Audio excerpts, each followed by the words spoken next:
दोस्तों नमस्कार। मैं अनुराग गर्ग, फरीदाबाद प्राइम न्यूज। दोस्तों आप देख सकते हैं हम पहुंचे हैं नगर निगम।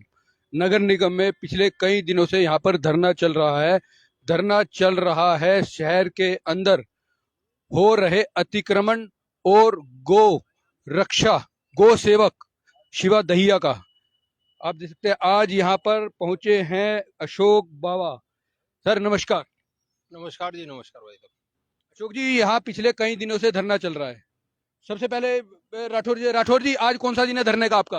आज धरने का 23वां दिन है। 6 जून 2022 से धरना आरंभ हुआ था। और क्या आपकी किसी अधिकारी से या किसी से बात हुई? किसी ने आपके आगे सुध ली इन 23 दिन में? सुध तो ली नहीं, पर जब हमने जगाने की कोशिश की तो उन्होंने कुंभकर्ण नींद को भी फेल कर दिया। कुंभकर्ण के भाई के ऊपर जब हमला श्री राम ने किया था तो तब रावण को बचाने के लिए कुंभकर्ण जाग गया था, पर यहाँ जनता को बचाने के लिए ये इन्होंने कुंभकर्ण को फेल कर दिया, जाग ही नहीं रहे। चलो आज हमारे साथ अशोक बाबा मौजूद है, उनसे बात करें। सर नमस्कार। नमस्कार जी। सर आज यहाँ पर पहुंचे, पिछले 23 दिन से इन लोगों का धरना चल रहा है, पर इनका कहना है अभी तक इन 23 दिनों में इस 43 डिग्री टेम्परेचर पर हम यहाँ बैठे हैं, पर हमारी सुध लेने वाला भी कोई नहीं है, जबकि इनका धरना बल्लभगढ़ की जनता के लिए है। इस पे आप क्या कहेंगे? जी, ये धरना जो कर रहे हैं बहुत अच्छे स्तर पर चल रहा है धरना। बाकी ये नगर निगम के अधिकारियों को सोचना चाहिए भाई किस प्रगति पर ये कार्य चल रहा है। जो शहर में बेसहारा गोवंश घूम रहा है उनके लिए उचित व्यवस्था करी जाए, उचित प्रबंध करें। और ह्यूमैनिटी लॉ फर्म के साथ हैं हम, और इनका समर्थन करने के लिए आए हैं। हमारे अपने भाई साहब हैं, एडवोकेट हैं, अपने राठौर जी हैं, और राठौर जी का समर्थन करते हैं हम इस मुहिम में। अशोक जी, आपने देखा होगा पिछले काफी लंबे समय से लोग आते हैं, शिकायत करने आते हैं भाई यहाँ शहर के अंदर गोवंश खुला घूम रहा है। राठौर जी ने जब हमने राठौर जी से बात की, इन्होंने बताया था ये भी शिकायत करते रहे, पर कहा जाता था कि हमारे पास गाड़ी नहीं है, अगर है तो वो खराब है, अगर गाड़ी चालू है तो उसका ड्राइवर नहीं है। लेकिन जब से धरना शुरू हुआ है गाड़ी भी ठीक हो गई है, ड्राइवर भी आ गया है, लेकिन फिर भी शहर के जो बीच में खुला गोवंश घूम रहा है उसके ऊपर अभी भी वो कार्रवाई नहीं। दरअसल ये एमसीएफ की कमी है। जो गौशालाओं में इन्होंने गोवंश पहुंचाया है उनको, उन गौशाला वालों से भी हमारी बहुत बारीकी से बात हुई है। उन्होंने बताया कि नगर निगम उनको समय पर पैसे पे नहीं करता है, जिस कारण वहां पर भूख से गोवंश की मृत्यु होती है। इस वजह से कोई भी गौशाला वाला इन गोवंशों को लेने से मना कर देता है। नगर निगम अपना पल्ला झाड़ लेती है, गौशाला अपना पल्ला झाड़ लेती है, और बेसहारा गोवंश रोडों पर रहता है। तो इसके खिलाफ एक मुहिम की आवश्यकता है। गोमाता के प्रति एक बढ़िया मुहिम चलाई जाए, बल्कि ऐसा आंदोलन हो जो देश स्तर पर पूरे इंडिया लेवल का आंदोलन होना चाहिए। जगह जगह गलियों में लोगों को जागरूक करा जाए कि भाई उनकी मोरल ड्यूटी बनती है कि ये गौ माता है। पहली रोटी हम गाय की निकालते हैं अपने घरों में। एक गौ माता को अगर अपने गेट पे बांध कर उसका लालन पालन पोषण करेंगे तो वो दूध भी देगी, गोबर भी देगी, मूत्र भी देगी। और हमारे लिए बताते हैं कि नेगेटिव एनर्जी को गौ माता जिस घर में बंद की वो सारी दूर होती है, कहीं जाने की जरूरत नहीं है। मगर लोगों को समझाने की बहुत ज्यादा आवश्यकता है। एक एक आदमी की ड्यूटी बनती है कि गौवंश को अपने घरों में बांधे। आज एक चौंकाने वाले आंकड़े आए हैं फरीदाबाद पर, शायद मेरे को नहीं पता, आप लोगों को पता है नहीं पता है, कि 80,000 गोवंश फरीदाबाद की सड़कों पर घूम रहा है। फरीदाबाद की सड़कों पर 80,000 गोवंश घूम रहा है, आज ये आंकड़े मिलते हैं हमें। तो क्या इन 80,000 गोवंश से गोवंश की जान को तो है ही खतरा? क्या जो यहाँ पर हमारे फरीदाबाद की जनता है, क्या उनकी जान को खतरा नहीं है? दरअसल हमने भी पहले काफी सर्वे कराया है। 80,000 गोवंश तो नहीं है, 30 से 40 हजार गोवंश है रोडों पर। इसका बॉर्डर टू बॉर्डर है हमारे पास सर्वे। और 40 में अब बढ़ गया, हो सकता है 50 हो गया हो, बस इससे ज्यादा गोवंश नहीं है रोडों पर।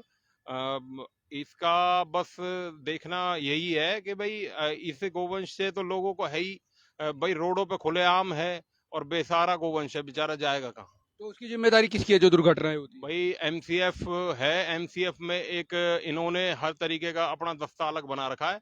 एमसीएफ कर्मचारियों को तनख्वाह भी दी जाती है इसके लिए। एक एक कर्मचारी की 50-50, 60-60 हजार तनख्वाह है केवल इन गोवंशों को पकड़ने के लिए।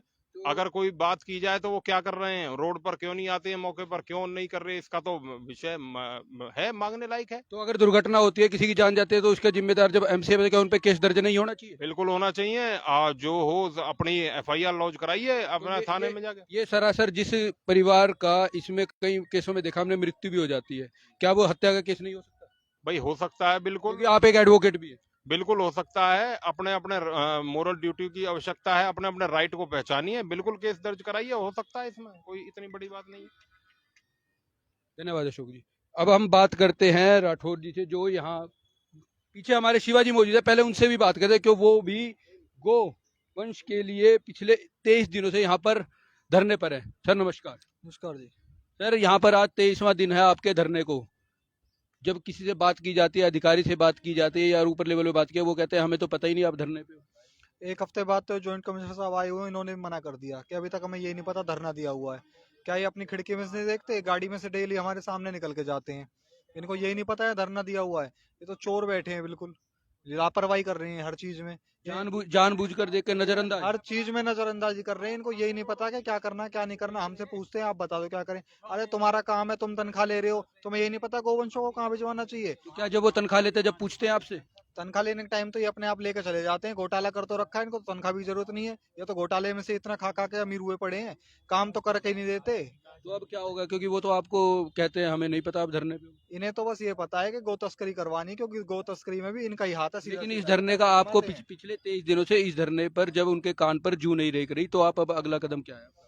अभी हम एक 2-4 दिन और देख रहे हैं, उसके बाद देखते हैं टीम क्या करती है क्या नहीं करती है। वैसे हो सकता है कि आने वाले टाइम में हम अनशन पर बैठेंगे, ये ऐसे नहीं मानेंगे। युद्धवीर, युद्धवीर।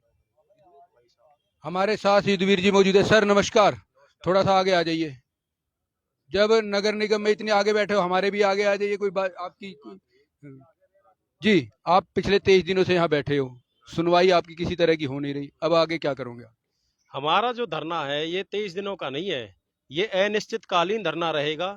जब तक हमारा गोवंश सड़क से उठ नहीं जाएगा, जब तक पूरा एक एक गऊ का बच्चा जो भी है उठ नहीं जाएगा, तब तक हम इस धरने पर बैठे रहेंगे। चाहे हमें इसके लिए कोई भी कुर्बानी देनी पड़े, हम हर तरीके से अपनी गौ माता को सुरक्षित स्थान पर पहुंचा कर रहेंगे। क्या आपको लगता है गो तस्करी रुकी है? हमें तो नहीं लगता कि गो तस्करी रुकी है। कल रात भी हमें एक वीडियो वायरल हो रहा था, देख रहे थे, जिसमें पीछे से एक वीडियो वायरल हो था, आप ही की टीम थी, जिस पे गोलीबारी हो रही। गौ तस्करी के लिए हमारी टीम लगी हुई है अपने कार्य में। हमारे भाई अशोक बाबा जी हैं, भाई मोनू मानेसर है, और भाई हैं अपने बहुत ही गौ सेवक हैं, गौ भक्त हैं, जो अपने दिन रात एक कर देते हैं। और हमारी ज्यादा से ज्यादा कोशिश रहेगी, सरकार से भी यही अपील है कि गौ तस्करी को रोका जाए, अर्ध गौशाला में हमारी गौ माता पहुंचाई जाए। ये अगर हमारी गौशाला में पहुंच जाएंगी गौ माता, तो अपने आप ही गौ तस्करी कम हो जाएगी। ठीक है जी दोस्तों, अब बात करते हैं राठौर जी से और राज सिंह से, जो अतिक्रमण को लेकर भी यहाँ पर धरने पर बैठे हैं। क्या कहते हैं राज सिंह जी? सर नमस्कार। नमस्कार जी। राज सिंह जी, आज 23 दिन हो गए धरने को, कार्रवाई कोई नहीं? कोई बात नहीं, हमारी जो कागजी कार्रवाई है वो लगातार चलती रहेगी। और हमने अब तो एक नया नियम चालू कर दिया, जो भी कोई आदमी पीड़ित है ना, फुटपाथ पर चलने का अधिकार नहीं मिल रहा जिनको, उनके लिए हमने ये कंप्लेन लिखी हुई है। इस कंप्लेन पे वो जहाँ से भी संबंधित रखता है वो लिखता है और कंप्लेन लगा देता है। सारा शहर ही पीड़ित है? तो सारा शहर जो भी आता रहेगा हमें समर्थन देता रहेगा।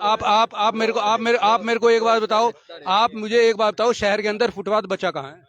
इसके साथ ही उससे जो भी आदमी इस कंप्लेन को देगा, जो भी व्यक्ति इस कंप्लेन को देगा, उसे एक बेनिफिट और भी मिलेगा। हम सभी कंप्लेन को इकट्ठी करके हम पीआईएल लगाएंगे, और पीआईएल में सभी व्यक्तियों को मुआवजा राशि भी मिलेगा, जो 5 लाख 10 लाख 20 लाख रुपये जो भी ज्यादा से ज्यादा हो पाएगा, हम उन्हें दिलवाने का पूरा प्रयास करेंगे। तो दोस्तों, आगे और कुछ राठौर जी बताएंगे हमारे। दोस्तों हमारे साथ मौजूद हैं पत्रकार और मशहूर एक्टिविस्ट एसएस राठौर। राठौर साहब, क्या कहेंगे? 23 दिन का धरना, पता किसी को नहीं पता कि आप धरने पर, सिवाय जनता के, क्या कहेंगे? पता सबको है, हमें तो कहते हैं नहीं पता। पर उनके पास जवाब नहीं है। कैसे मिलेगा जवाब? मीडिया से वो लोग बात करने के लिए तैयार नहीं है। हमसे अगर बात करते हैं ये, तो उसमें कहते हैं कि हमें मंत्रियों का दबाव आता है, इस वजह से हम कार्रवाई नहीं कर पा रहे हैं। मंत्री क्यों कहेंगे शहर के अंदर आप कब्जे करो?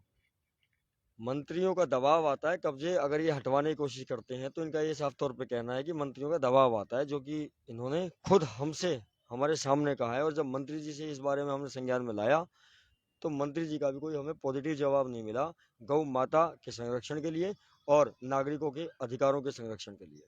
और अब जैसा कि राज सिंह जी हैं, जो हमारे अध्यक्ष हैं, राष्ट्रीय अध्यक्ष हैं एनपीडीएल एसोसिएशन के, उन्होंने भी एक आपको बताया कि ये कंप्लेंट का फॉर्मेट तैयार है। जो भी कोई अतिक्रमण से परेशान है सड़क के ऊपर, उसे कुछ नहीं करना, सिर्फ यहाँ पर दिनांक डालनी है और जिस जगह से लेके जिस जगह के बीच में अतिक्रमण है उस जगह का यहाँ पर नाम लिखना है और अपने यहाँ पर साइन कर देने हैं और सीधा ज्वाइंट कमिश्नर को या जो भी इनका शिकायत केंद्र है वहाँ पे ये देनी है। राठौर जी एक बात बताओ, पिछले 23 दिन में लगभग अगर हम बात करें नगर निगम की, लगभग 10 से 12 बार गाड़ी अतिक्रमण हटाने के लिए निकली है। अतिक्रमण हटता कैसे है? गाड़ी जब जाती है तब हट जाता है, दोबारा फिर रखा है। सोल्यूशन नहीं है अतिक्रमण हटाने का, राइट सोल्यूशन नहीं, इंफॉर्मेशन कहाँ से आती है? इन्फॉर्मेशन लीक हो जाती है। अभी आज भी ये लोग 100 फुट रोड पे शायद पता नहीं या तिगांव रोड पे जा रहे हैं या फिर मेरे ख्याल से शायद बाजार के अंदर में जा रहे हैं, कुछ हमें ऐसा पता लगा है। अब देखो, आप जैसे ये लोग निकलेंगे, निकलने से पहले अतिक्रमण वहां से हट चुका होगा और ये लोग वापस अपना खाली ट्रक लाके खड़ा कर देंगे और बोलेंगे कि जी वहां तो अतिक्रमण ही नहीं। तो फिर इसे ये पब्लिक के पैसे का जो पेट्रोल डीजल और ये तनख्वाही जा रही है, इसका क्या फायदा है? सब बर्बादी हो रही है जी। 200 करोड़ 400 करोड़ 300 करोड़ घोटालों में ये पैसा ऐसे बह रहा है जनता का, जैसे पता नहीं इनके बाप का पैसा हो। ये लोग अपनी जेबों में डाल लेते हैं और जब तक जनता जागरूक नहीं होगी, जब तक जनता इनके सिर पर आकर अपना बैठ के काम नहीं करवाएगी, तब तक इन लोगों की नींद नहीं खुलेगी। जनता को जागना पड़ेगा, जागना पड़ेगा, जागना पड़ेगा, या फिर जनता इसी तरह से समस्याओं को झेलने के लिए तैयार रहे। धरना करने पे अतिक्रमण हटता नहीं, शिकायत लेकर जाने पे जूते से मारने की धमकी दी जाती है। क्या करें फिर? क्या सभी केस ही लड़ते रहें, अपने बाल बच्चे ना पालें? ये लोग, इन लोगों का एक तरीका है, जितने भी ये सरकारी अधिकारी यहाँ बैठे हुए हैं ना नगर निगम में, इनके पास कोई भी फरियाद लेके आता है तो उसकी फरियाद को पहली बार में नहीं सुना जाता, दूसरी बार में नहीं सुना जाता, तीसरी बार जब वो धरना देते हैं तब नहीं सुना जाता, चौथी बार फिर वो कमिश्नर साहब के पास जाते हैं तब नहीं सुना जाता, फिर वो डीसी साहब के पास जाते हैं तब नहीं सुना जाता। एक आम व्यक्ति जिले के अंदर डीसी से ऊपर किसी को नहीं मानते और डीसी ही जिले का मालिक होता है। जब डीसी के पास भी जाने से समस्या का हल नहीं होता तो वो जो जनता है वो निराश हो जाती है और दोबारा से अपने घरों में चुपचाप बैठ जाती है और दोबारा शिकायत करने की हिम्मत नहीं जुटा पाती है। ये कमी जनता की इन लोगों को पता है, जिसकी वजह से ये इस तरह का तरीका अपनाते हैं और जनता को अब अपनी ये कमी दूर करनी पड़ेगी और ऐसे भ्रष्ट अधिकारियों का घेराव करना पड़ेगा, ऐसे भ्रष्ट दफ्तरों का घेराव करना पड़ेगा और इन लोगों को सिखाना पड़ेगा कि ये लोग हमारे नौकर हैं, हम लोग इनके मालिक हैं, काम कराना हमें आता है, काम इन्हें करना पड़ेगा या फिर अपनी कुर्सी छोड़नी पड़ेगी। लेकिन जो बदसलूकी करते हैं वो आपने देखा है, पिछले कुछ दिनों में 3 बदसलूकी हो चुकी है। 72 साल के एक बुजुर्ग के साथ, एक और नवयुवक आता है रोहतास चौधरी, उसको तो जूता मारने की धमकी देता है एक अव्वल अधिकारी, जिससे किसी तरह भी ऐसी भाषा का इस्तेमाल करने की उम्मीद नहीं की के जा बाद यहाँ पे नंबर होने का ही आता है। एक्शन साहब हैं, पद्म भूषण शर्मा जी है, पद्म शर्मा है जी, लगाते हुए भी बड़ा मेरे को अजीब सा महसूस हो रहा है। ऐसे व्यक्ति को जूतों से खुद मारना चाहिए लोगों को। और जिन लोगों को जानकारी नहीं होती है हम उन्हें जानकारी दे देते हैं, क्योंकि बहुत से लोग ऐसे हैं कि जिनके साथ बदतमीजी हो जाती है, उन्हें पता नहीं होता अगला स्टेप वो क्या करें, तो हम अगला स्टेप भी उनसे करवाते रहते हैं यहाँ पे। दोस्तों, जैसा कि अभी राज सिंह जी ने बताया कि हम यहाँ पर धरने के साथ साथ लोगों को उनके अधिकारों की, जो उनके अधिकार है उनकी भी जानकारी दे रहे हैं और उनको जागरूक कर रहे हैं। और साथ में जो अभी एक फॉर्म दिखाया था, अगर ये फॉर्म भरते हैं तो उनको ये जो फुटपाथ का इस्तेमाल कैसे करना है और अपने अधिकारों की रक्षा कैसे करनी है उसके बारे में जागरूक कर रहे हैं। एप्लीकेशन फॉर्म है, एप्लीकेशन फॉर्म है। मैं अनुराग गर्ग, फरीदाबाद किसी प्राइम को भी अतिक्रमण हटवाना है वो हमसे संपर्क करे, यहाँ आए, यहाँ पर सिर्फ जगह का नाम लिखना है कि कहाँ से अतिक्रमण हटवाना है, उसके बाद हम उसके साथ भी चलेंगे। जो भी संबंधित अधिकारी है उसको ये शिकायत पत्र देंगे और समय समय पर हम इस शिकायत पत्र के ऊपर स्टेटस भी जानने की इन लोगों से कोशिश करेंगे। आरटीआई भी लगाएंगे, सब जो भी कागजी कार्रवाई हुई वो करेंगे, जो भी विधि के विधान के अनुसार हमें करना चाहिए हम वो करेंगे। हम भी रोड जाम कर सकते हैं, हमें भी रोड जाम करना आता है, पर हम नहीं करेंगे क्योंकि हम सिर्फ विधि के अनुसार काम करना चाहते हैं। हम इन गधों के साथ, गधा नहीं बनना चाहते। इन लोगों ने तो कानून को बिल्कुल ताक पे रखा हुआ है। हम गांधीवादी तरीके से नियम अनुसार चल के अपने प्रदर्शनों को करते रहेंगे। दोस्तों, जैसा कि राठौर जी ने बताया कि हम गांधीवादी तरीके से अपने अधिकारों को सरकार से मांगते रहेंगे और पीछे नहीं हटेंगे। मैं अनुरागर, फरीदाबाद प्राइम न्यूज़, बल्लभगढ़ नगर निगम।